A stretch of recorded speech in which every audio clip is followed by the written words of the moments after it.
아버지, 이번 달은 저희도 힘들어요. 알아서 좀 하세요. 돈도 없으면서 왜 자꾸 요구만 하세요? 저 노인 아직도 버티네. 가진 것도 없으면서. 이 차가운 말들이 어디서 들려오는지 아십니까? 바로 피땀 흘려 키운 자식들의 입에서 흘러나오는 현실입니다. 노년의 돈이 힘인 이유는 단순히 생활비 때문이 아닙니다. 돈이 없으면 부모는 하루아침에 존중을 잃고 자식에게 무시당하며 결국 외로운 짐짝으로 전락합니다. 하지만 통장에 돈이 있으면 상황은 정반대입니다. 자식이 먼저 전화를 걸고 손주가 안겨들며 주변 사람들이 함부로 대하지 못합니다. 인격보다 사랑보다 결국 돈이 마지막 권위가 됩니다. 지금부터 노년의 돈이 힘인 6가지 이유를 낱낱이 파헤쳐 드리겠습니다. 구독, 좋아요, 알림 설정 누르시면 시작하겠습니다. 아울러 주변의 소중한 분들에게 많은 공유 부탁드립니다. 노년의 돈이 힘인 첫 번째 이유는 늙어서도 사람 대접을 받기 때문입니다. 늙으면 누구나 주름이 깊어지고 걸음은 느려지고 목소리는 작아집니다. 그 순간부터 세상은 노인을 귀찮은 존재로 보기 시작합니다. 하지만 돈이 있으면 이야기는 달라집니다. 늙었어도 몸이 약해졌어도 돈이 있는 노인은 여전히 대접받습니다. 반대로 돈이 없으면 인간 대접은커녕 눈치와 무시 속에 하루를 버티게 됩니다. 돈이 곧 사람으로 인정받는 최소한의 조건이 되는 현실은 잔인할 정도로 명확합니다. 서울 강동구에 사는 79세 박병수 씨는 은퇴 후 생활비가 부족해 아들 집에 얹혀 살았습니다. 처음엔 아버지 같이 계세요 라며 환영했지만 시간이 흐르면서 공기가 달라졌습니다. 며느리는 식탁에 밥을 놓으면서도 눈을 마주치지 않았고 손주도 할아버지 냄새 난다며 피했습니다. 하루는 아들이 술에 취해 말했습니다. 아버지, 집도 없고 돈도 없으니 우리도 힘들어. 그 말을 들은 순간 박 씨는 온몸이 굳어졌습니다. 늙은 몸으로 집안에서 숨죽여 살아야 했고 결국 스스로 요양원에 들어갔습니다. 그가 마지막으로 남긴 말은 처절했습니다. 돈 없는 늙은이는 그냥 짐이야. 사람 대접은커녕 그림자 취급을 받는다. 반대로 부산 해운대에 사는 76세 윤영자 씨는 완전히 달랐습니다. 남편과 함께 평생 전략해 모은 돈으로 작은 건물 하나를 남겼고 매달 월세 수입이 안정적으로 들어왔습니다. 덕분에 혼자 살아도 생활에 불편이 없었습니다. 윤 씨가 경로당에 나타나면 사람들이 먼저 자리를 내주었고 이웃들은 항상 어머님 뭐 필요한 거 없으세요? 라며 인사를 건넸습니다. 심지어 며느리와 사위도 매달 먼저 찾아와 안부를 챙기며 웃음을 잃지 않았습니다. 생일이면 고급 한정식집에서 잔치를 열어주고 손주들은 늘 할머니 최고라며 안겼습니다. 윤 씨는 친구들에게 이렇게 말했습니다. 돈이 있으니 늙어도 여전히 어른 대접을 받는다. 돈이 없었으면 나도 무시당했을 거다. 그 말은 씁쓸했지만 누구도 반박하지 못했습니다. 노년의 돈이 힘은 이유는 바로 사람 대접입니다. 돈이 없는 노인은 모임에서도 뒤편에 앉아야 하고 말을 꺼내도 흘려듣는 경우가 많습니다. 그러나 돈이 있는 노인은 중심에 앉고 같은 말도 조언으로 받아들여집니다. 가족 모임에서도 차이는 극명합니다. 돈 없는 부모가 하는 말은 잔소리로 들리지만 돈 있는 부모의 말은 지혜로 여겨집니다. 이웃과 친척들도 마찬가지입니다. 가진 게 없으면 불편한 존재가 되고 가진 게 있으면 존경받는 존재가 됩니다. 돈은 단순히 생활비를 해결하는 도구가 아닙니다. 그것은 늙어서도 사람으로 대우받게 해주는 마지막 무기입니다. 누구나 나이가 들면 힘은 빠지고 목소리는 작아집니다. 그러나 돈이 있으면 그 작은 목소리조차도 귀 기울여 듣게 됩니다. 돈은 나이를 넘어선 힘이고 늙은 몸을 지켜주는 갑옷입니다. 결국 노년의 돈이 힘은 이유는 늙어서도 사람 대접을 받기 때문입니다. 나이를 먹어도 존엄을 지키고 무시당하지 않고 끝까지 어른으로 남을 수 있는 길은 단 하나, 돈입니다. 눈물이 사람을 지켜주지 못합니다. 노년의 돈이 힘인 두 번째 이유는 자식이 무시하지 않기 때문입니다. 젊을 때는 부모의 희생이 당연한 듯 여겨지지만 시간이 지나 부모가 가진 돈이 사라지면 자식들의 태도도 서서히 변합니다. 부모가 병원비 한 푼, 용돈 몇만 원조차 감당하지 못하면 그 순간부터 존중은 무너지고 부모는 짐으로 취급됩니다. 가슴 아픈 현실이지만 돈이 곧 권위이자 자식 앞에서의 존재 이유가 되어버립니다. 서울 강북구에 사는 78세 박영달 씨는 평생을 건설 현장에서 땀 흘려 일하며 자식 공부에 모든 것을 바쳤습니다. 아들 둘을 대학까지 보내고 결혼 자금까지 대줬지만 본인은 남은 재산 하나 없었습니다. 아내가 세상을 떠난 뒤 혼자가 된 박 씨는 허리 통증이 심해 병원 신세를 지게 됐습니다. 처음엔 아들들이 교대로 간병을 돕겠다고 나섰지만 몇 달 지나지 않아 핑계를 대며 연락이 줄었습니다. 병원비가 쌓이고 생활비를 부탁하는 날이 많아지자 아들은 대놓고 말했습니다. 아버지, 저희도 사는 게 빠듯합니다. 이제는 스스로 좀 해결하세요. 순간 박 씨는 말문이 막혔습니다. 피와 땀으로 키워낸 자식들이었지만 돈이 떨어지자 그 사랑도 무너져 내린 것입니다. 결국 그는 요양원으로 보내졌고 명절에도 자식들이 찾아오지 않는 신세가 됐습니다. 남은 건 돈 없는 아버지는 무용지물이라는 처참한 깨달음뿐이었습니다. 반대로 경기도 용인에 사는 74세 김인숙 씨의 경우는 달랐습니다. 남편이 남긴 상가 건물에서 매달 월세가 꾸준히 들어왔습니다. 생활비는 물론이고 손주들 학원비까지 도와줄 여력이 있었습니다. 그 결과 자식들은 주말마다 김 씨 집을 찾았고 명절에는 온 가족이 모여 화기애애한 시간을 보냈습니다. 손주들은 김 씨에게 안기며 할머니 최고를 외쳤고 아들, 딸은 다투듯이 병원 예약을 챙겼습니다. 김 씨는 속으로 알았습니다. 내가 가진 게 있어서 저들이 나를 모시는 거지.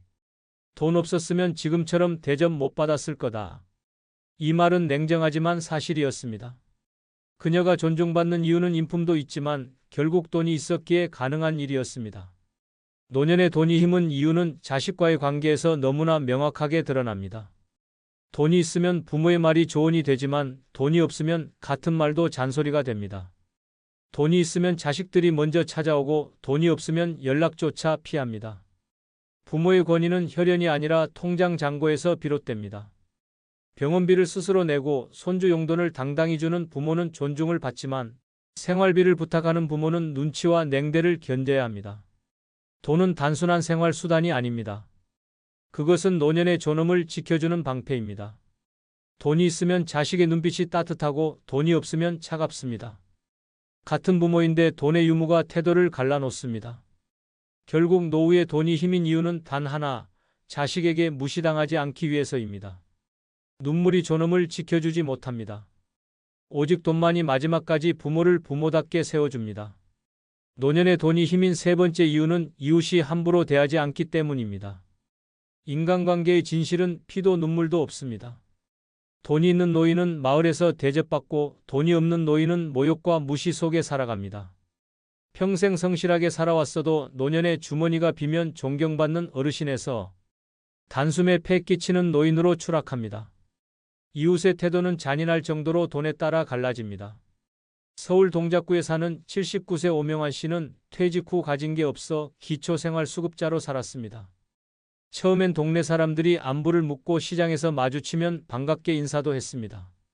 하지만 오 씨가 월세와 관리비 때문에 동네 부동산 사무실에서 매번 밀린 돈을 변명하며 버티자 사람들의 시선은 서서히 달라졌습니다.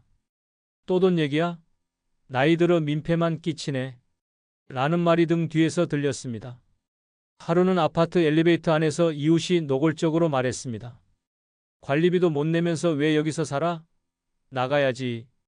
그날 이후 오 씨는 아예 밖에 나가지 않았습니다. 사람들의 시선이 칼처럼 느껴졌기 때문입니다.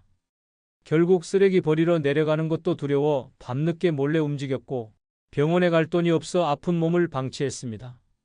돈이 없으니 이웃이 함부로 대하고 존엄은 산산조각이 났습니다. 반면 경기도 과천에 사는 75세 최은자 씨는 정반대였습니다. 남편이 남긴 상가 건물에서 매달 월세가 들어와 생활은 넉넉했습니다. 동네 경로당에서도 마트에서도 그녀를 대하는 태도는 달랐습니다. 최 여사님 오셨어요? 자리에 앉으세요. 시장 보러 오셨으면 무거운 건 제가 들어드릴게요. 심지어 동네 사람들은 먼저 다가와 친절을 베풀었습니다.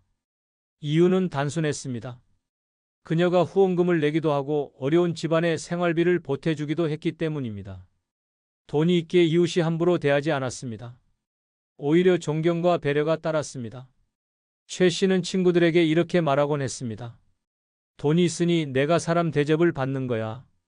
돈 없으면 나도 무시당했을걸. 그 솔직한 고백은 잔인했지만 현실이었습니다. 노년의 돈이 힘은 이유는 결국 인간관계의 온도차 때문입니다. 돈이 있는 노인은 이웃에게 존경받는 어른이 되고 돈이 없는 노인은 부담스러운 짐으로 낙인 찍힙니다. 쓰레기 버리는 사소한 행동조차 돈이 있으면 웃으며 맞이하지만 돈이 없으면 불평과 눈총이 따라 붙습니다. 동네 모임도 마찬가지입니다.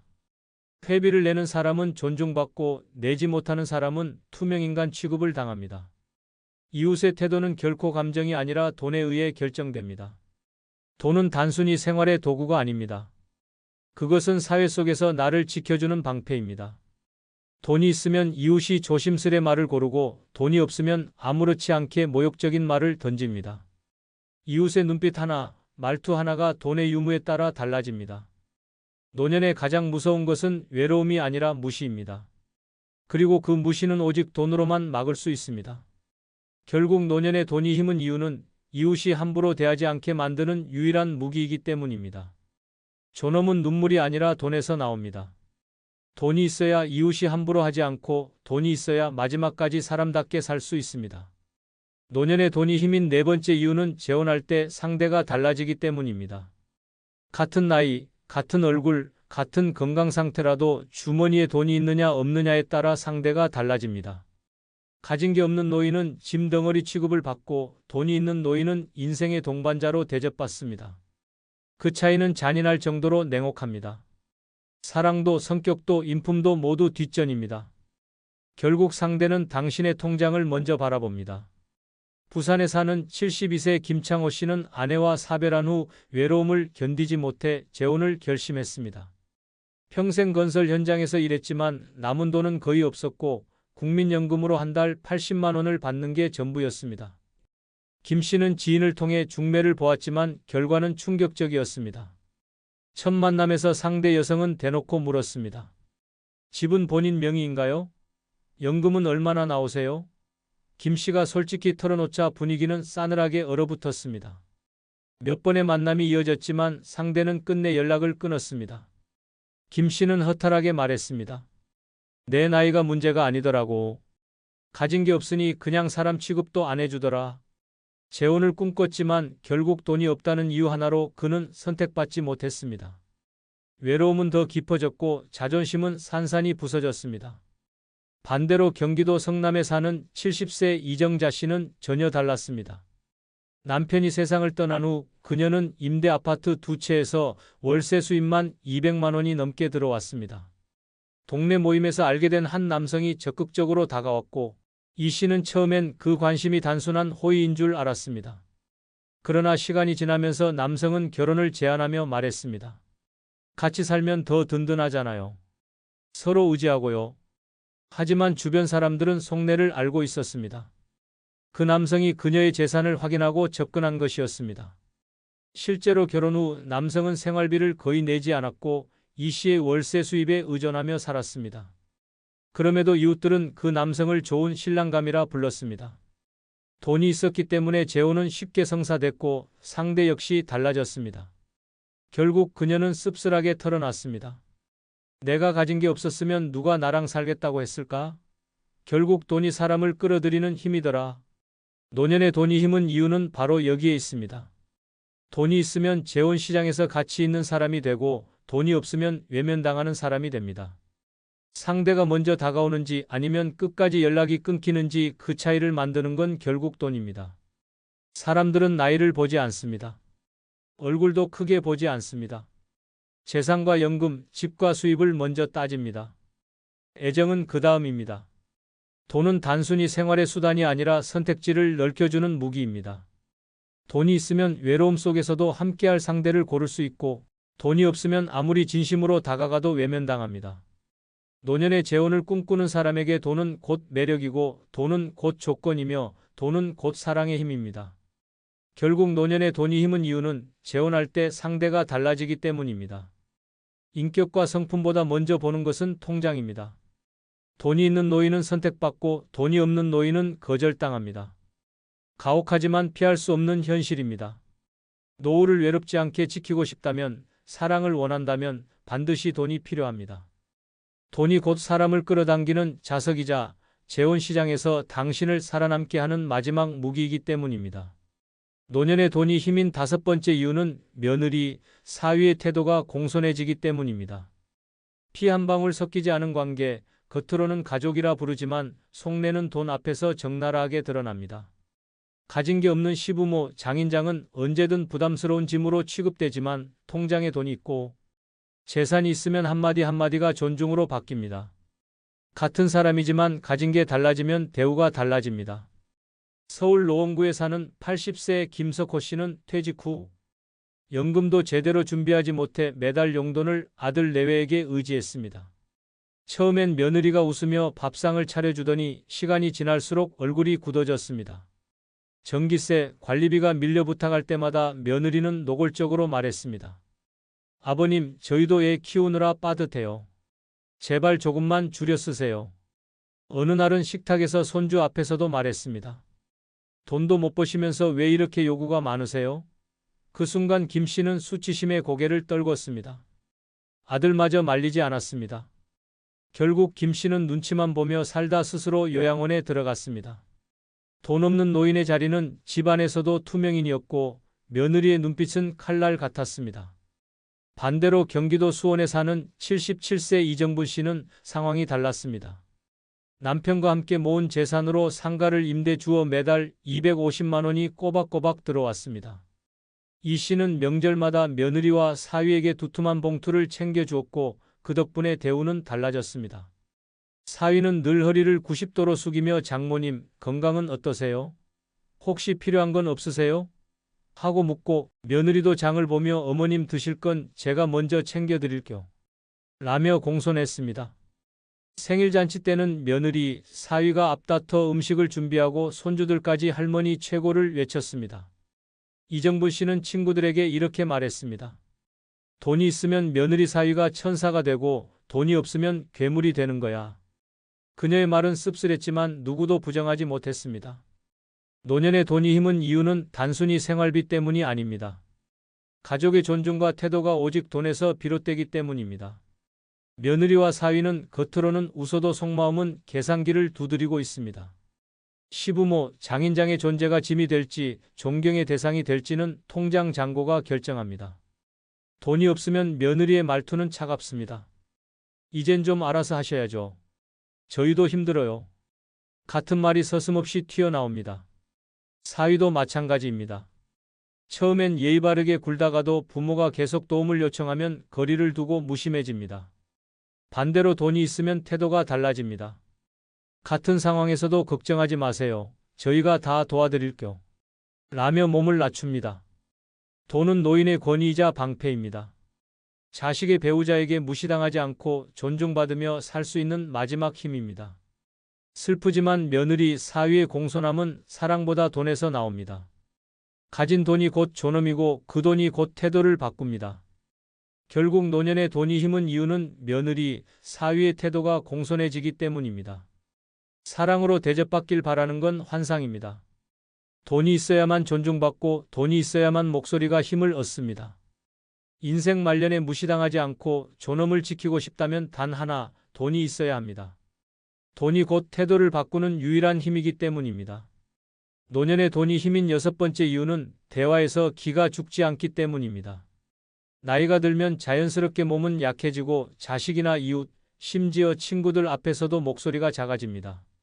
하지만 돈이 있으면 상황이 정반대입니다. 통장에 돈이 있다는 사실 하나만으로 말 한마디에 무게가 실리고 사람들이 함부로 무시하지 못합니다. 반대로 돈이 없으면 대화의 자리는 곧 수모의 자리가 됩니다. 입을 열수록 기가 죽고 눈빛 하나하나가 자신을 향한 멸시처럼 느껴집니다. 서울 성북구에 사는 77세 이종만 씨는 평생 공장에서 일하며 가족을 먹여 살렸습니다. 그러나 정작 자신을 위해 모아둔 돈은 없었습니다. 은퇴 후 친구들과 경로당에서 대화할 때마다 그는 기가 꺾였습니다. 다른 친구들이 우리 아들 이번에 집 사줬다더라. 연금 덕에 여행 다녀왔다라며 자랑을 늘어놓을 때 이 씨는 입을 닫고 고개만 끄덕였습니다. 말을 꺼내려다 나는 가진 게 없다는 현실이 떠올라 차마 목소리를 높이지 못했습니다. 심지어 손주 얘기만 나와도 기가 죽었습니다. 용돈 한 번 제대로 쥐어주지 못한 죄책감에 대화 자리에서 점점 사라져 갔습니다. 결국 그는 친구 모임을 피하기 시작했습니다. 돈이 없으니 말도 없고 말이 없으니 존재조차 희미해졌습니다. 반대로 전북 전주에 사는 74세 최인자 씨는 전혀 달랐습니다. 남편과 함께 전략해 모은 돈으로 상가 하나를 마련했고 매달 월세가 들어왔습니다. 친구들과 모여도 그녀의 말에는 힘이 있었습니다. 우리 이번에 제주도 다녀왔는데 항공권은 내가 다 냈어. 라며 당당히 말했고 실제로 친구들에게 밥을 사주며 중심이 됐습니다. 며느리와 사위 앞에서도 기죽지 않았습니다. 용돈 봉투를 내밀며 필요할 땐 말해라라고 할 수 있었고 그 한마디의 분위기는 언제나 따뜻하게 흘렀습니다. 돈이 있으니 그녀의 말은 존중받았고 누구도 무시하지 못했습니다. 그녀는 친구들에게 웃으며 말했습니다. 돈이 있으니까 목소리가 커지더라. 안 그러면 입 다물고 살아야 해. 이 씁쓸한 농담은 사실이었습니다. 노년의 돈이 힘은 이유는 결국 대화의 무게 때문입니다. 가진 게 없으면 말은 곧 공허한 메아리가 되고 가진 게 있으면 한마디가 곧 권위가 됩니다. 가족 모임에서도 마찬가지입니다. 돈 없는 부모가 이건 이렇게 하면 좋겠다라고 말하면 잔소리로 들리지만 돈 있는 부모가 같은 말을 하면 조언으로 받아들입니다. 이웃과 친구들 사이에서도 돈 없는 노인은 대화에 끼지 못하고 돈 있는 노인은 대화의 중심이 됩니다. 돈은 단순한 생활의 수단이 아닙니다. 그것은 목소리의 크기이고 기죽지 않고 당당히 설 수 있는 힘입니다. 아무리 올바른 말이라도 돈이 없으면 무시당하지만 돈이 있으면 같은 말도 존중받습니다.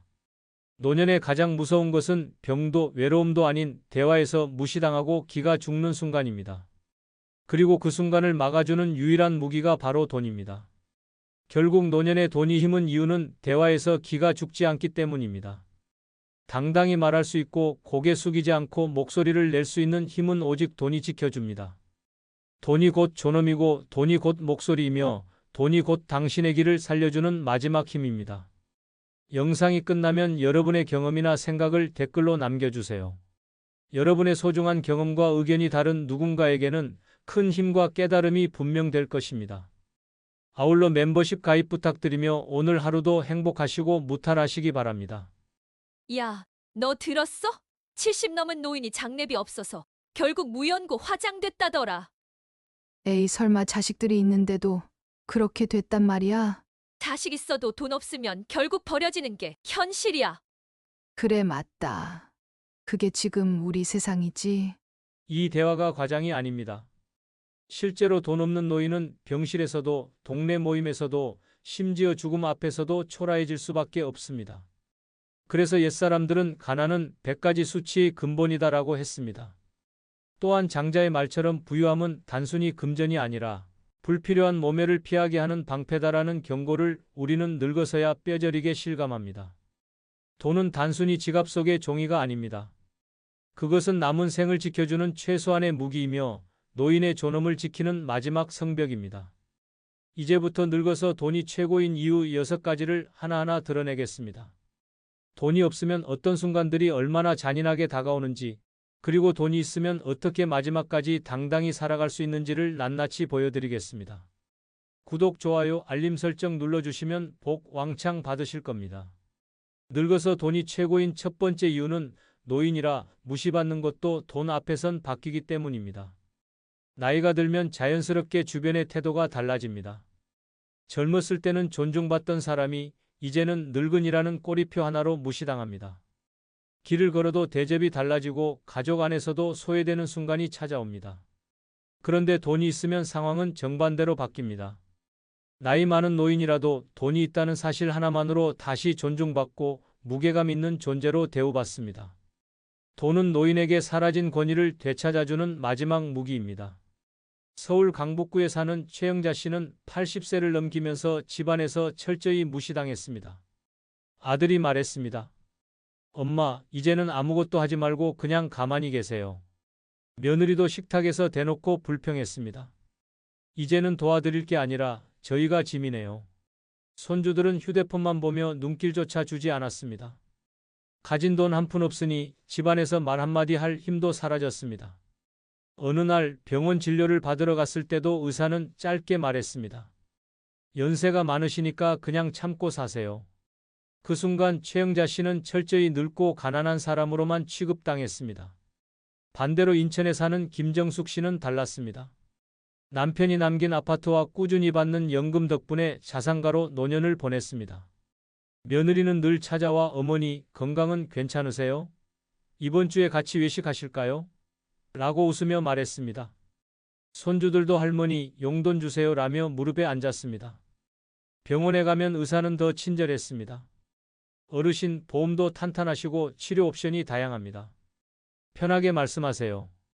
같은 노인이라도 돈이 있다는 사실만으로 대우가 달라진 것입니다. 충북 청주의 박종만 씨 사례도 있습니다. 75세 나이에 노후 준비가 전혀 안 되어 친구들 모임에서조차 기죽었습니다. 모임 회비 5만 원을 내지 못해 매번 핑계를 대며 빠졌습니다. 그러자 사람들은 속삭였습니다. 저 사람 이제 빈곤 때문에 모임도 못 나오네. 결국 친구 관계도 끊기고 집안에 틀어박혀 외롭게 살았습니다. 하지만 같은 동네에 사는 정인철 씨는 달랐습니다. 나이는 똑같이 75세지만 부동산 임대 수입으로 매달 수백만 원이 들어왔습니다. 모임에 나가면 사람들이 형님, 요즘 부동산은 어때요?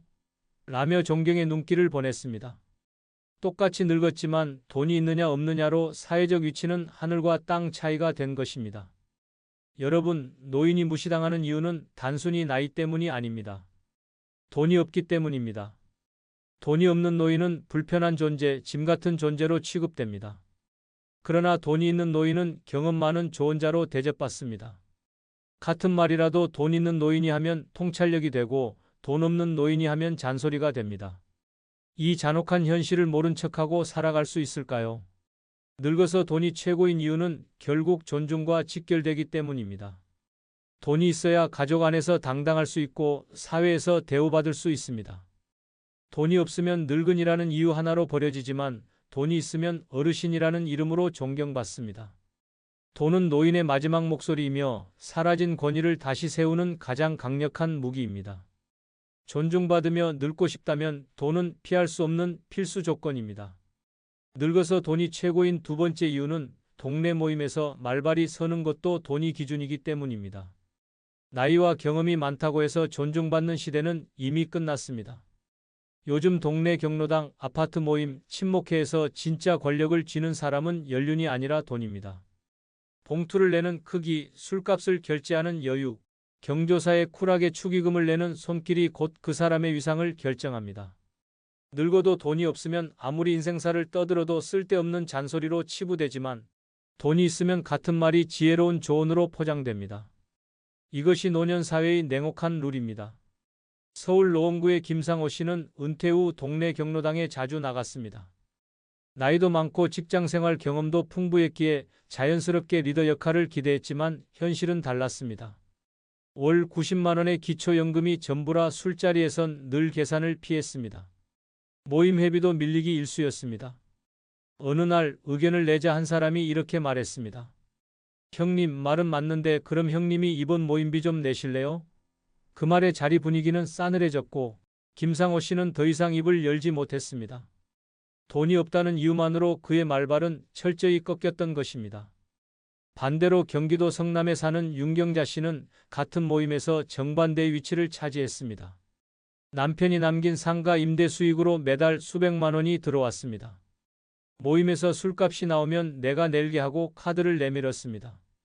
경조사에는 누구보다 두둑하게 내고 작은 행사에도 기부금을 냈습니다. 그 결과 모임에서 그녀가 말하면 모두 고개를 끄덕였습니다. 역시 윤 여사님 말씀엔 힘이 있어. 같은 나이, 같은 모임이지만 돈이 있느냐 없느냐로 권력은 극과 극으로 갈라졌습니다. 부산 사구의 최영수 씨 사례도 있습니다. 평생 공장에서 일하다 겨우 퇴직한 그는 노후 자금이 바닥났습니다. 동네 노인회에 나가고 싶었지만 회비와 회식비가 부담돼 점점 발길을 끊었습니다. 그러자 자연스럽게 사람들은 그의 이름조차 거론하지 않았습니다. 최 씨는 요즘 왜 안 보여? 에이, 돈 없어서 못 나오나 보지. 뒷말은 잔인했습니다. 그러나 같은 동네의 장재호 씨는 모임에서 회장까지 맡았습니다. 이유는 단순했습니다. 넉넉한 연금과 건물 임대 수입 덕분에 모임의 돈을 아끼지 않았기 때문입니다. 결국 모임의 권력 구조는 나이도 경력도 아닌 돈이 만든 것이었습니다. 여러분, 이 현실을 인정하기 싫어도 부정할 수 없습니다. 늙으면 건강도 약해지고 사회적 역할도 줄어듭니다. 남는 건 동네 모임과 사람 관계뿐인데 그 자리에서도 돈이 없는 노인은 입을 열 자격조차 빼앗깁니다. 돈이 있어야 당당히 의견을 내고 사람들이 귀 기울여 줍니다. 돈이 없으면 목소리는 공허한 메아리에 불과하지만 돈이 있으면 그 목소리는 곧 권위가 됩니다. 늙어서 돈이 최고인 이유는 바로 이겁니다. 동네 모임에서 말발이 서는 것도 결국 돈이 기준이기 때문입니다. 돈이 있으면 존중받고 없으면 무시당합니다. 나이와 인생 경험은 장식일 뿐이고 진짜 힘은 지갑에서 나옵니다. 노년의 존엄을 지키고 사람들 앞에서 당당히 서고 싶다면 돈은 선택이 아니라 필수입니다. 돈만이 늙은 당신의 목소리에 힘을 실어줄 수 있습니다. 늙어서 돈이 최고인 세 번째 이유는 남에게 휘둘리지 않을 수 있기 때문입니다. 나이 들면 누구나 힘이 빠지고 의지할 대상이 필요해집니다. 그러나 돈이 없는 노인은 자식에게, 며느리에게, 사위에게, 심지어 이웃에게까지 고개를 숙여야만 합니다. 말 한마디 꺼내는 순간에도 돈도 없는 주제애라는 시선이 칼처럼 꽂히고 결국 자신이 하고 싶은 말은 삼켜야만 합니다. 하지만 돈이 있으면 상황은 완전히 달라집니다. 내가 먼저 선택할 수 있고 내 목소리에 힘이 실리며 누구도 함부로 대하지 못합니다. 돈이 곧 나를 지켜주는 갑옷이 됩니다. 서울 강동구에 사는 79세 정혜수 씨는 평생 공장에서 일했지만 은퇴 후 손에 남은 건 보증금 500만 원짜리 월세방뿐이었습니다. 생활비는 아들 내외에게 의지해야 했습니다. 처음엔 며느리가 밥상을 차려주며 아버님 편히 계세요라고 웃었지만 시간이 지날수록 태도는 변했습니다. 고기 반찬이 올라온 날 정 씨가 이건 좀 질기내라고 말하자 며느리는 눈을 흘기며 대꾸했습니다. 싫으시면 직접 해 드세요. 아들마저 아버지 우리가 챙겨드리는데 왜 그렇게 불만이 많으세요? 라며 짜증을 냈습니다. 정 씨는 점점 말을 줄였고 결국 집안에서 그림자처럼 살게 됐습니다. 돈이 없으니 목소리를 낼 수 없었고 자식에게 휘둘리는 삶을 받아들일 수밖에 없었습니다. 그는 씁쓸하게 말했습니다. 돈 없으니 내 인생은 내 것이 아니더라. 늙으면 그냥 꼭두각시가 된다. 반대로 경기도 안양에 사는 76세 김인자 씨는 달랐습니다. 남편과 함께 모은 돈으로 상가를 임대주며 매달 250만 원 이상의 수입이 있었습니다. 생활비는 충분했고 병원비도 스스로 감당할 수 있었습니다.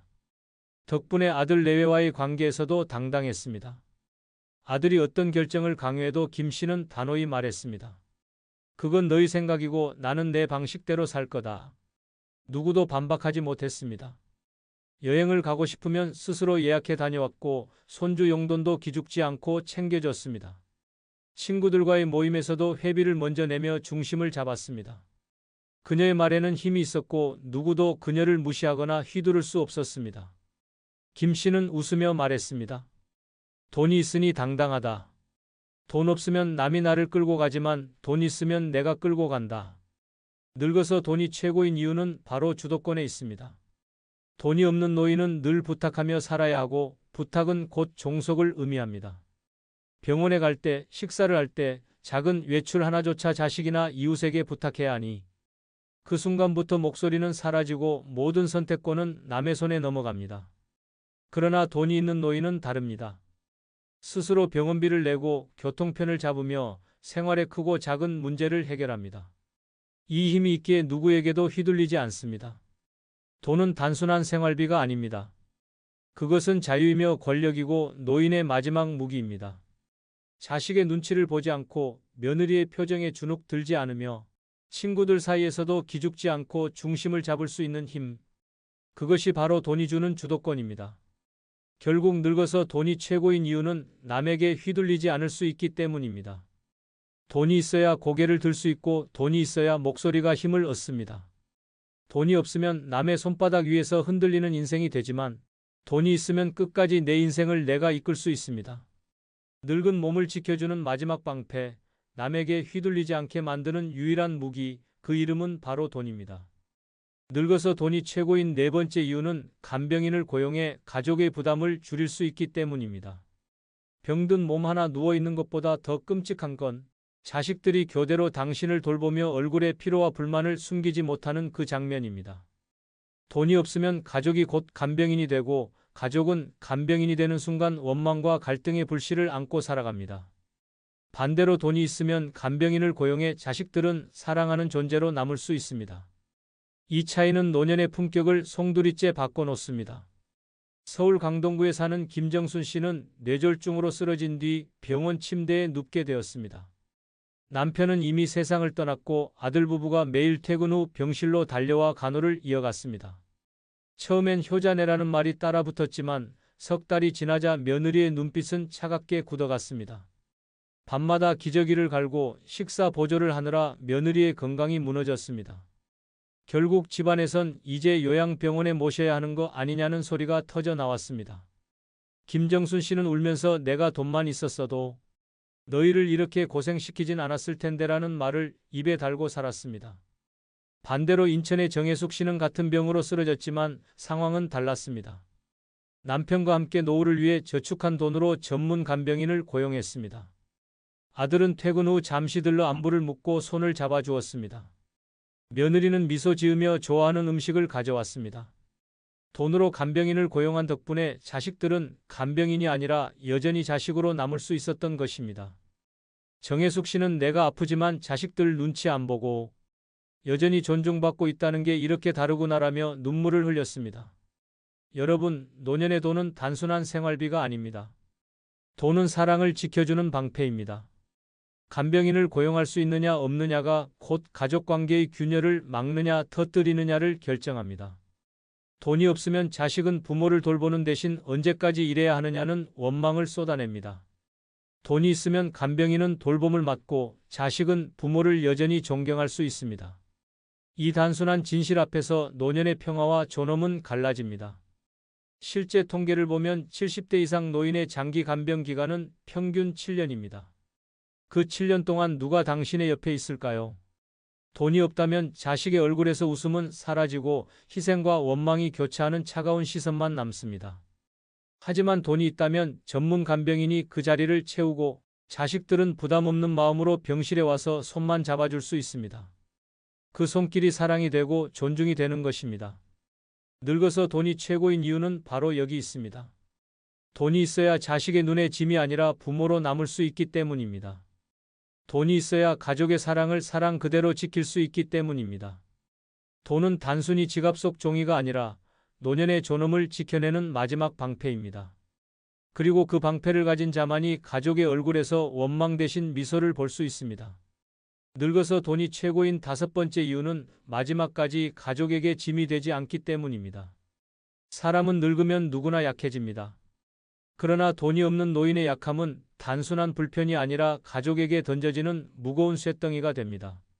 그 쇳덩이를 감당하지 못한 가족들은 결국 등을 돌리고 남은 노인은 원망과 서러움 속에서 생을 마주합니다. 돈이 없으면 마지막 순간까지 사랑받는 존재가 아니라 부담스러운 짐짝으로 취급됩니다. 반대로 돈이 있으면 자식에게 의지하지 않아도 되고 존엄을 잃지 않은 채 스스로의 무대를 끝까지 지킬 수 있습니다. 경기도 부천에 사는 박영희 씨는 78세에 큰 병을 얻었습니다. 남편은 이미 세상을 떠났고 가진 돈은 거의 없었습니다. 결국 아들 집으로 들어가며 며느리에게 간병을 부탁할 수밖에 없었습니다. 처음엔 가족도 눈물로 받아들였지만 시간이 갈수록 며느리의 표정은 굳어졌습니다. 하루 3끼 죽을 끓이고 기저귀를 갈아내는 일상이 이어지면서 며느리는 점점 지쳐갔습니다. 어느 날 손주가 울며 말했습니다. 엄마, 할머니 냄새 때문에 친구들 못 불러와. 그 말에 박영희 씨는 아무 말도 못하고 눈물만 흘렸습니다. 그 순간 자신이 짐이 되었다는 현실을 뼈저리게 느낀 것입니다. 반대로 서울 마포에 사는 정인자 씨는 달랐습니다. 평생 모은 연금과 저축으로 간병인을 직접 고용했습니다. 자식들에게는 너희는 그냥 와서 얼굴만 보여주면 된다라고 말했습니다. 덕분에 아들은 병실에서 어머니의 손을 잡고 미소를 지을 수 있었고 며느리는 음식과 꽃을 들고 와 따뜻한 시간을 보낼 수 있었습니다. 돈이 있었기에 정인자 씨는 가족에게 짐이 아닌 사랑받는 존재로 남을 수 있었습니다. 한 의사의 기록을 보면 노년에 돈이 없는 환자와 돈이 있는 환자의 마지막은 극명히 달랐다고 합니다. 돈이 없는 환자는 가족이 지쳐가며 차갑게 대했지만 돈이 있는 환자는 간병인을 곁에 두고 자식들이 편한 마음으로 찾아와 웃음을 남겼습니다. 결국 차이를 만든 건 병이 아니라 돈이었습니다. 여러분, 노년은 길고 외롭습니다. 그러나 더 무서운 건 자식의 눈에 짐이 되어가는 자신을 보는 순간입니다. 돈이 없으면 자식은 효도 대신 희생을 강요당하고 그 희생은 원망으로 변합니다. 원망은 차가운 말과 냉랭한 시선으로 돌아옵니다. 하지만 돈이 있으면 자식은 부모를 여전히 존중할 수 있고 부모는 사랑받으며 삶을 마무리할 수 있습니다. 늙어서 돈이 최고인 이유는 단순히 밥을 먹고 병원비를 내기 위해서가 아닙니다. 돈은 가족과의 관계를 지켜주는 마지막 끈입니다. 돈이 있으면 짐이 되지 않고 돈이 없으면 짐이 됩니다. 그것이 노년의 가장 잔인한 현실입니다. 마지막 순간까지 사랑으로 남고 싶다면 돈은 선택이 아니라 생존의 무기입니다. 그리고 그 무기를 가진 사람만이 가족 앞에서 끝까지 존엄을 지킬 수 있습니다. 늙어서 돈이 최고인 6번째 이유는 돈 없으면 장례식조차 초라해지기 때문입니다. 인생을 어떻게 살아왔던 마지막 순간은 장례식에서 드러납니다. 하지만 돈이 없으면 마지막 이별의 자리마저 초라하게 치러지고 평생의 노력이 한순간에 무너집니다. 살아생전 존경받던 사람도 돈이 없으면 마지막 길에서 불쌍한 노인으로 기억됩니다. 장례식은 고인의 명예를 지키는 마지막 무대이자 가족의 체면을 세우는 자리인데 돈이 없으면 그 무대조차 초라한 연극으로 끝나버립니다. 경기도 안산에 살던 최동순 씨는 평생 열심히 일했지만 노후 준비를 하지 못했습니다. 갑작스러운 심장마비로 세상을 떠난 그는 가족들에게 큰 짐만 남겼습니다. 장례식 비용조차 마련하지 못해 결국 마을 회관에서 조촐하게 빈소를 차렸습니다. 조문객들은 고개를 숙이면서도 속으로 수군거렸습니다. 저렇게 살다가 마지막도 저렇게 되는구나. 상복조차 제대로 준비하지 못한 자식들은 눈물 대신 죄책감에 휩싸였습니다. 최동순 씨는 마지막 순간조차 돈이 없어 존엄을 지키지 못했습니다.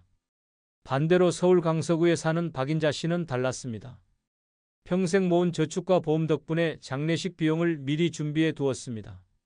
갑작스러운 죽음이었지만 장례식장은 정갈하게 차려졌고 많은 이웃들이 찾아와 고개를 숙였습니다. 자식들은 당당히 손님들을 맞으며 어머니의 인생을 자랑스러워했습니다. 돈이 있었기에 박인자 씨는 마지막 순간까지 존중받을 수 있었고 가족들은 체면을 지킬 수 있었습니다. 같은 죽음이었지만 돈의 유무가 그 차이를 만들었습니다. 부산 진구의 김정호 씨 사례도 충격적입니다. 72세에 세상을 떠났지만 남긴 건 빚뿐이었습니다. 장례식 비용을 마련하지 못해 병원 영안실에 시신이 며칠 동안 방치되었습니다. 자식들은 서로 책임을 미루며 싸웠고 결국 친구 한 명이 장례비를 대신 내며 간신히 치렀습니다. 그 장례식에선 눈물이 아니라 한숨이 가득했습니다. 조문객들은 빈소를 서둘러 떠났고 김정호 씨의 이름은 동네에서 마지막까지 민폐 끼친 사람으로 회자되었습니다. 돈이 없으면 죽음마저도 치욕으로 끝난다는 잔혹한 현실이었습니다. 여러분, 장례식은 단순히 죽은 사람을 위한 자리가 아닙니다. 남은 가족에게는 체면이고 이웃과의 관계를 정리하는 마지막 장입니다. 그런데 돈이 없으면 이 모든 게 무너집니다. 초라한 상차림, 줄어든 조문객, 빚으로 시작되는 남은 가족의 삶. 결국 돈 없는 장례식은 고인의 존엄을 짓밟고 가족의 어깨를 더 무겁게 짓누릅니다. 늙어서 돈이 최고인 이유는 바로 이것입니다. 돈이 있어야 마지막 순간까지 품위 있게 떠날 수 있습니다. 돈이 없으면 죽어서도 불쌍한 노인으로 기억되지만 돈이 있으면 존중받는 인생으로 마무리됩니다. 삶의 끝은 누구에게나 찾아오지만 그 끝이 존엄인가 치욕인가를 결정하는 건 돈입니다. 결국 돈은 살아있는 동안뿐 아니라 죽음 이후에도 당신의 이름을 지켜주는 마지막 힘입니다. 끝으로 좋아요 눌러주시고 댓글에 여러분들의 소중한 의견을 적어 같이 토론해 주시기 바랍니다. 추석 아침, 서울 금천구의 오래된 빌라 복도는 이른 시간부터 분주합니다. 엘리베이터 앞에는 전이 담긴 반찬통을 든 젊은 부부가 서 있고 아래층에서는 아이들이 웃으며 할머니 송편 다 쪘어요 하고 외칩니다. 세상은 명절에 들뜬 공기로 가득합니다. 그러나 203호 김영호 씨의 집은 정반대입니다. 방 안은 조용하고 차갑습니다. 어제 끓였다 식은 국에서 비린 냄새가 풍기고 창가에는 먼지가 쌓여 있습니다. 냄비 대신 곰팡이가 핀 밥그릇, 송편 대신 편의점에서 사온 삼각김밥 하나가 밥상 위에 덩그러니 놓여 있습니다. 김 씨는 그 앞에 앉아 물 한 잔을 들이켜며 중얼거립니다. 명절이라고 달라질 건 없지. TV에서는 아침 뉴스가 흘러나옵니다. 사회자는 활짝 웃으며 말합니다. 오늘은 가족과 함께 웃음이 넘치는 한가위를 보내시길 바랍니다. 그 한마디가 그의 가슴을 후벼 팝니다. 그는 리모컨을 눌러 TV를 꺼버리고 한동안 멍하니 벽을 바라봅니다. 예전엔 이 방 안도 따뜻했습니다. 아내가 전을 부치며 기름 너무 많이 쓰지 마요 하던 목소리, 손주가 뛰어다니며 할아버지, 달 하며 웃던 모습이 아직도 생생합니다. 하지만 아내는 10년 전 세상을 떠났고 자식 둘은 결혼 후 지방으로 내려갔습니다. 처음 몇 해는 전화라도 걸려왔습니다. 아버지, 이번엔 꼭 올라갈게요. 다음 명절엔 같이 밥 먹어요. 그러나 그 약속은 지켜진 적이 없습니다. 지난 설에도 그 전 추석에도 휴대폰은 한 번도 울리지 않았습니다. 그럼에도 김 씨는 매년 명절이면 휴대폰을 눈앞에 두고 기다립니다. 이번엔 오겠지. 손주도 많이 컸을 테니 한 번쯤 보고 싶어 하지 않을까? 하지만 그 희망은 아침이 지나고 점점 사라집니다. 시계는 9시를 가리키고 방 안엔 정적만 가득합니다. 그는 문을 열어 복도로 나가봅니다. 바닥엔 새 신발이 줄지어 놓여 있고 누군가 문 안에서 아버지, 이거 좀 더 드세요 하는 소리가 들립니다. 그 따뜻한 말들이 벽을 타고 들려오자 김 씨는 본능적으로 고개를 숙입니다. 자신은 그 아버지라는 단어를 들을 수조차 없는 사람이라는 사실이 가슴을 찌릅니다. 방으로 돌아오니 햇살이 커튼 사이로 들어옵니다. 빛은 따뜻한데 그 안에 서 있는 자신이 유독 초라해 보입니다. 그는 서랍을 열어봅니다. 안에는 손주가 초등학생일 때 그려준 그림이 한 장 있습니다. 할아버지 사랑해요라는 삐뚤빼뚤한 글씨. 그는 그 종이를 천천히 손끝으로 쓸어보며 속삭입니다. 지금은 대학생쯤 됐겠지. 나를 기억이라도 할까? 점점 배가 고파옵니다. 냄비에 어제 남은 밥을 물에 말아 먹습니다. 찬밥을 삼키며 혀끝에서 김치의 짠맛보다 씁쓸한 마음이 먼저 느껴집니다. 밖에선 기름 냄새가 짙어지고 골목마다 웃음소리가 퍼집니다. 아이들이 문 앞을 뛰어다니며 소리칩니다. 엄마, 이거 맛있어요. 그 말 한마디에 김 씨는 젓가락을 멈춥니다. 자신도 그토록 평범한 대화를 나누던 시절이 있었다는 게 믿기지 않습니다. 그는 다시 창문을 닫고 의자에 앉습니다.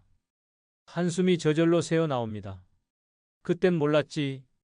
시간이 이렇게 잔인한 줄. 벽에 걸린 달력을 바라보면 빨간 글씨로 적힌 추석 두 글자가 유독 선명합니다. 하지만 그것은 축하가 아니라 자신이 세상에서 더 멀어졌음을 알리는 표시 같습니다. 낮이 되자 햇살은 점점 따갑게 변하지만 방 안의 온도는 여전히 차갑습니다. 김 씨는 무릎이 아파 움직이지 못한 채 창문 아래에 앉습니다. 지나가는 사람들의 손에는 선물 꾸러미가 들려 있습니다. 그는 그 장면을 바라보다가 이내 눈을 감습니다. 명절이 뭐라고 다 잊으면 편할 텐데. 그의 입가에 희미한 미소가 번집니다. 그러나 그 미소는 슬픔의 그림자를 숨기지 못합니다. 그에게 추석은 기쁨의 날이 아니라 잊힌 존재임을 확인하는 날입니다. 전화 한 통 없는 아침, 송편 대신 찬밥 한 그릇으로 시작된 하루.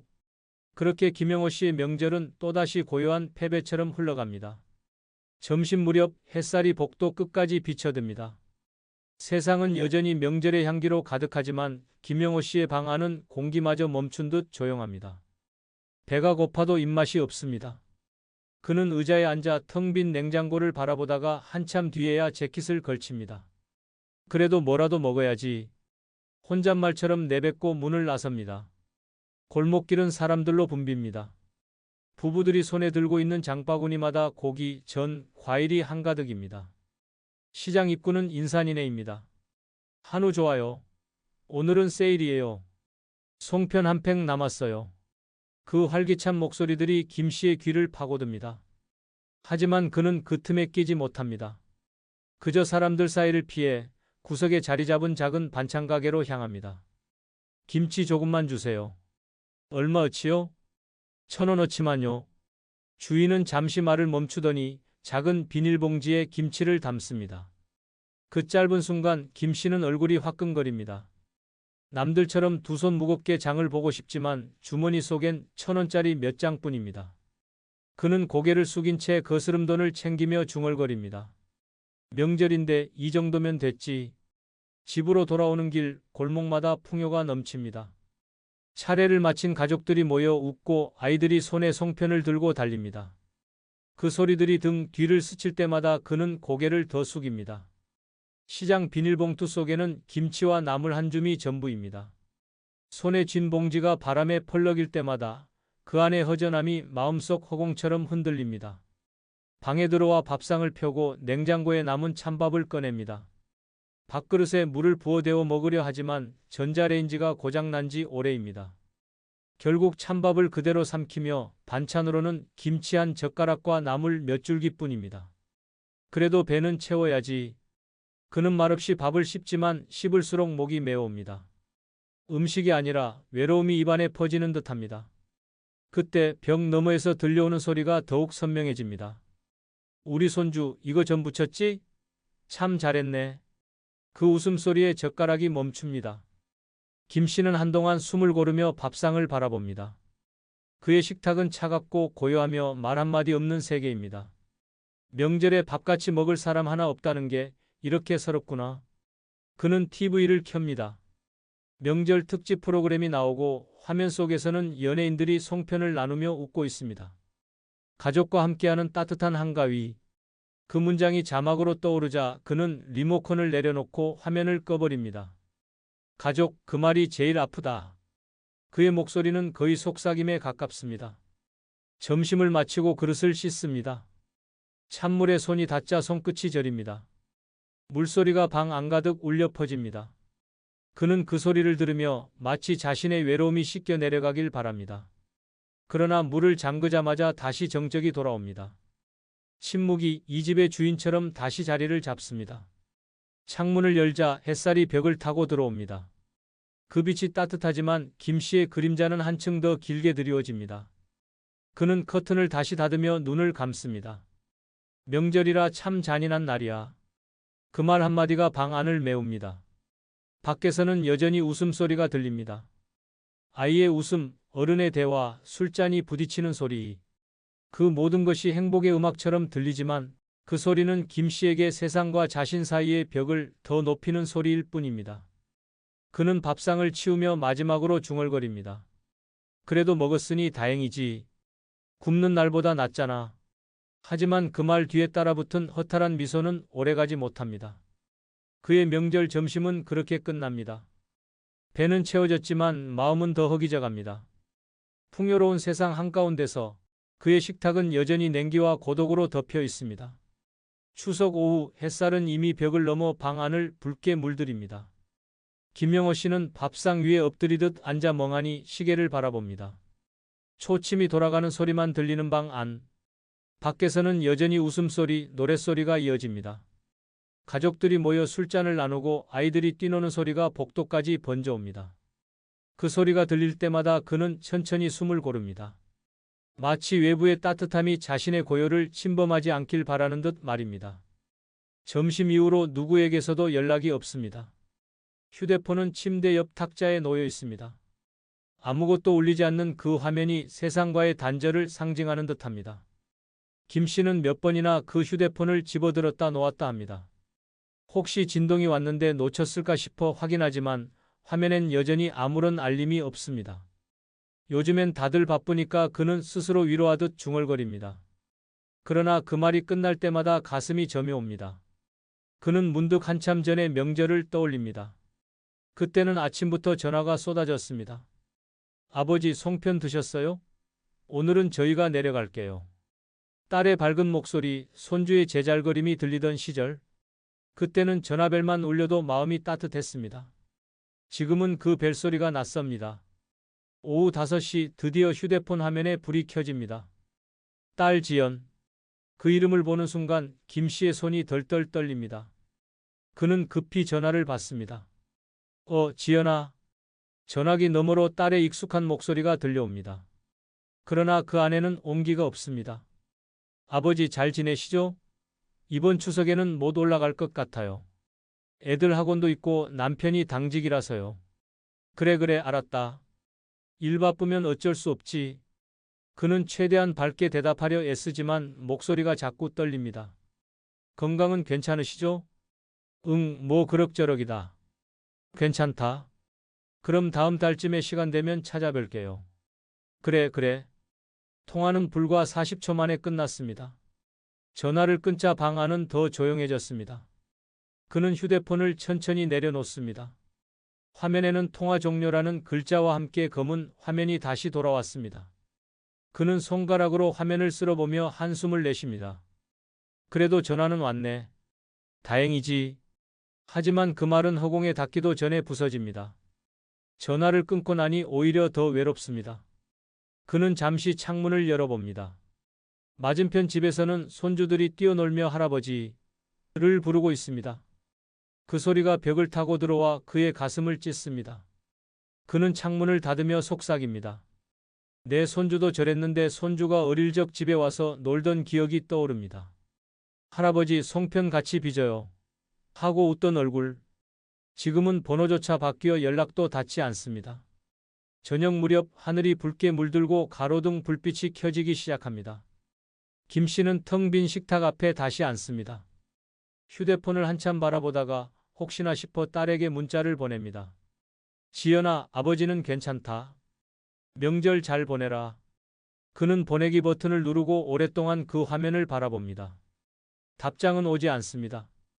몇 분이 지나고 몇 시간이 지나도 알림음은 울리지 않습니다. 그는 조용히 눈을 감습니다. 마음 한켠에서 서운함이 밀려오지만 동시에 이해하려 애씁니다. 지연이도 살기 힘들겠지. 요즘 세상이 어디 쉽나? 하지만 그 말이 자신을 위로하지 못한다는 걸 그는 이미 알고 있습니다. 자식이 준 짧은 안부 전화 한 통이 오히려 오늘 하루의 가장 깊은 상처로 남았습니다. 밤이 완전히 내려앉을 즈음 김 씨는 전화를 다시 꺼내 들어봅니다. 연락처 목록을 훑어보지만 걸 수 있는 번호가 없습니다. 친구들은 하나둘 세상을 떠났고 남은 몇 명도 각자 가족과 시간을 보내고 있을 겁니다. 결국 그는 휴대폰을 꺼버립니다. 화면이 꺼지는 순간 방 안의 어둠이 한층 더 짙어집니다. 그는 혼잣말처럼 중얼거립니다. 전화 한 통이면 됐는데, 한마디 따뜻한 말이면 됐는데. 하지만 그마저도 바쁜 세상에서는 사치가 되어버렸습니다. 밖에서는 여전히 폭죽 소리가 터지고 어디선가 흥겨운 노랫소리가 들려옵니다. 한 통의 전화가 위로가 아니라 상처가 되는 명절. 그의 추석 저녁은 그렇게 스스로의 침묵 속에서 끝나갑니다. 추석 이튿날 아침, 김영호 씨는 새벽녘에 잠시 눈을 붙였다가 밖에서 들려오는 웃음소리에 잠에서 깹니다. 벽 하나 사이로 들려오는 아이들의 웃음소리, 냄비에서 국이 끓는 소리, 누군가의 어머니 더 드세요 하는 다정한 목소리, 문틈 사이로 스며드는 고소한 전 냄새가 공기를 가득 메웁니다. 그러나 그 향기는 김 씨의 방 안에서는 고문처럼 느껴집니다. 그는 이불을 머리끝까지 덮어보지만 그 따뜻한 기운이 자꾸만 현실을 찌릅니다. 한참을 그렇게 누워있다가 결국 일어납니다. 허리와 무릎이 굳어 몸이 잘 펴지지 않지만 그는 벽을 짚고 서서 커튼을 걷습니다. 창문 너머로 보이는 이웃집 베란다에는 가족들이 모여 식탁을 둘러싸고 있습니다. 어르신이 가운데 앉아있고 손주들이 돌아가며 절을 합니다. 김 씨는 그 모습을 보고 입술을 깨뭅니다. 아, 저게 진짜 명절이지. 그는 괜히 방 안을 돌아봅니다. 벽에는 달력 한 장, 낡은 시계 하나, 그리고 텅 빈 밥상이 전부입니다. 어디에도 명절의 흔적은 없습니다. 한때 자신도 저런 풍경 속의 주인공이었습니다. 아이들이 아버지, 명절에는 우리 집이 제일 맛있어요 라며 웃던 시절이 있었습니다. 하지만 지금은 그 모든 장면이 머릿속에 오래된 사진처럼 흐릿합니다. 점심시간이 되자 복도는 더 시끌벅적해집니다. 이웃집 문 앞에는 손님들의 신발이 가득합니다. 김 씨는 무심히 그 앞을 지나가려다 멈춥니다. 문틈으로 새어나오는 웃음소리, 술잔 부딪히는 소리, 그리고 행복이라는 단어가 들립니다. 그 단어 하나가 심장을 찌릅니다. 행복이라 나한테는 참 멀구나. 그는 괜히 쓰레기 봉투를 챙깁니다.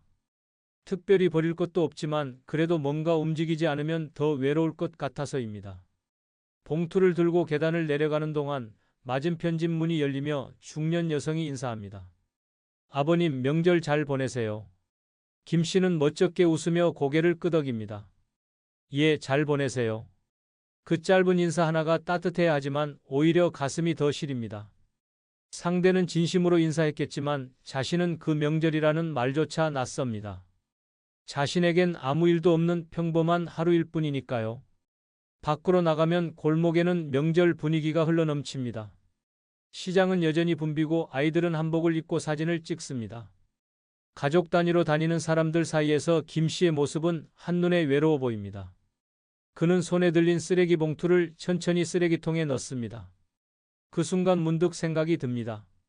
내 인생도 저기 버려지는 건 아닐까? 집으로 돌아오는 길 공원에 들릅니다. 평소엔 노인들이 장기 두는 자리지만 오늘은 대부분 비어 있습니다. 대신 젊은 부부들이 손을 잡고 산책하고 아이들은 연을 날립니다. 김 씨는 벤치에 앉아 그 풍경을 바라봅니다. 따뜻한 햇살이 얼굴을 스치지만 마음은 더 차갑습니다. 그는 자신의 신발을 내려다봅니다. 낡고 해진 운동화. 이 신발로 평생 일을 다녔고 버스핸들을 잡으며 온 도시를 달렸습니다. 그때는 늘 바빴고 가족을 위해 살았습니다. 그러나 지금은 아무도 그의 이름을 부르지 않습니다. 돈이 없으니 초대받을 자격도 찾아올 이유도 사라졌습니다. 명절이란 결국 가진 자들의 축제일 뿐 없는 자에겐 현실을 더 잔인하게 보여주는 거울일 뿐입니다. 해가 기울 무렵 그는 다시 집으로 돌아옵니다. 복도를 지나며 들려오는 소리들. 손주야, 그만 먹어라. 엄마, 나 이거 포장해 가도 돼? 그 모든 소리가 풍요로움의 노래처럼 들립니다. 문을 열고 들어온 그의 방은 다시 어둠에 잠깁니다. 그는 한참 동안 아무 말 없이 서 있습니다. 그리고 중얼거립니다. 행복이란 게 꼭 돈 때문만은 아니라 했는데 그래도 돈이 있어야 사람들 속에 설 수는 있구나. 그의 시선이 바닥의 신문지 위로 떨어집니다. 거기엔 대문짝만하게 이런 문장이 적혀 있습니다. 풍요로운 한가위 가족과 함께. 그는 쓴 웃음을 짓습니다. 가족과 함께라, 그 말이 제일 잔인하네. 밖에서는 또다시 폭죽 소리가 터집니다. 아이들이 웃으며 소리를 지르고 어른들은 술잔을 나눕니다. 하지만 김영호 씨의 방 안에서는 냉기만이 가득합니다. 그가 느끼는 풍요는 타인의 소리로만 존재하고 자신의 현실은 점점 더 쓸쓸해집니다. 그렇게 추석의 둘째 날은 저물어갑니다. 누군가는 가족의 품에서 웃고 누군가는 외로움 속에서 잠을 청합니다. 김영호 씨에게 명절의 풍경은 따뜻함이 아니라 자신이 세상에서 얼마나 멀어졌는지를 보여주는 잔혹한 거울일 뿐입니다. 명절의 마지막 날 아침부터 동네는 분주합니다. 짐을 싸는 소리, 트렁크 닫히는 소리, 어머니 잘 계세요 하는 인사들이 여기저기서 들려옵니다. 그 소리들이 멀어질수록 김영호 씨의 방 안은 더 고요해집니다. 하루 전까지만 해도 온 동네에 흘러넘치던 웃음소리와 음식 냄새는 사라지고 대신 버려진 쓰레기 봉투와 식은 명절 음식 냄새만이 복도에 남았습니다. 그는 창문을 열어봅니다. 비워진 주차장, 멀어져가는 자동차들. 사람들이 떠난 자리에 남은 건 쓸쓸한 정적뿐입니다. 그는 중얼거립니다. 그래, 명절이 끝나면 세상도 원래대로 돌아가지. 하지만 그 원래대로라는 말 속에는 자신만 남겨지는 고립의 현실이 숨어 있습니다. 방 안으로 돌아와 그는 의자에 앉습니다. 식탁 위에는 어제 먹다 남은 김치와 밥그릇이 그대로 있습니다. 그는 그릇을 치우지도 않은 채 허공을 바라봅니다. 명절 내내 문이 한 번도 두드려지지 않았고 전화벨은 단 한 번 울렸습니다. 그마저도 짧은 안부 전화 한 통으로 끝났습니다. 그 사실이 그를 괴롭게 하면서도 이상하게도 이젠 익숙합니다. 기대가 없으면 실망도 없지. 그는 그렇게 중얼거리며 허공에 웃음을 흩뿌립니다. 그때 문틈으로 이웃집 할머니의 웃음소리가 스며듭니다. 손주가 떠나며 할머니 또 올게요. 하자 할머니가 조심히 가라. 며 울먹입니다. 그 따뜻한 장면을 들으며 김 씨는 한동안 말이 없습니다. 부러움도 질투도 아닙니다. 그저 사람 냄새가 그립습니다. 누군가에게 잘 가라는 말 한마디라도 해줄 수 있는 존재. 그게 지금의 자신에겐 가장 먼 꿈처럼 느껴집니다. 점심이 지나고 오후가 되자 세상은 다시 일상으로 돌아갑니다. 골목의 소음도 음식 냄새도 사라졌습니다. 김 씨의 방 안에는 다시 시계 초침 소리만 남습니다. 그는 천천히 서랍을 열고 낡은 봉투를 꺼냅니다. 안에는 몇 장 안 되는 지폐와 동전, 그리고 오래된 사진 한 장이 있습니다. 젊은 시절 가족과 함께 찍었던 유일한 사진. 그는 사진을 손끝으로 쓰다듬으며 낮게 읊조립니다. 돈이 인생의 전부는 아니라고 했지.